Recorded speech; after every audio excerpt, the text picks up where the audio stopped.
আপনারা দেখতে পাচ্ছেন গোপীনাথপুর বাজার, কসবা উপজেলার একটি অনেক বড় ইউনিয়ন গোপীনাথপুর ইউনিয়ন। গোপীনাথপুর ইউনিয়নের এটা হচ্ছে গোপীনাথপুর বাজার। তো আমরা বাজারের উপর দিয়ে আপনারা দেখতে পাচ্ছেন যাচ্ছে সামনের দিকে। আমার হাতের বাম পাশে হচ্ছে শহীদ বাবুল উচ্চ বিদ্যালয় গোপীনাথপুর, আর সামনে যে একটা বড় বিল্ডিং দেখতে পাচ্ছেন সেটা হচ্ছে গোপীনাথপুর গ্রিন হেলথ হসপিটাল। এখানে আসলে অত্যাধুনিক মানের চিকিৎসা সেবা দেওয়া হয়। আমি অনেকবারই এখানে গিয়েছি, কিন্তু এটার অবস্থানটা গোপীনাথপুর হওয়ার কারণে তেমন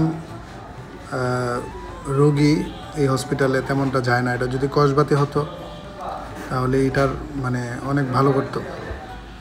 এই দেখতে পাচ্ছেন গোপীনাথপুর গরুর হাট, স্কুলের সামনে গরুর হাট বসে। আর এটা হচ্ছে কসবা টু আখাউড়া মেইন রোডের উপরে পড়ছে। মেইন রোডটি দেখা যাচ্ছে, এখান থেকে সিএনজিতে আখাউড়া এবং কসবাতে যাতায়াত করা যায়। এই জনপদটি আসলে দুই পাশেই প্রাকৃতিক সৌন্দর্যে ভরা।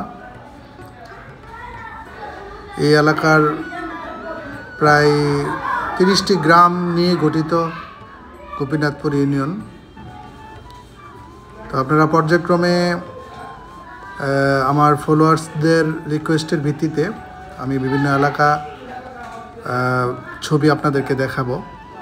আপনারা আমার সাথেই থাকুন আর দেখুন আমাদের কসবা উপজেলার সৌন্দর্য। এ হচ্ছে কসবা ইমামবাড়ি রেল স্টেশনের একদম পশ্চিম পাশটা, দেখতে অনেক সুন্দর লাগে।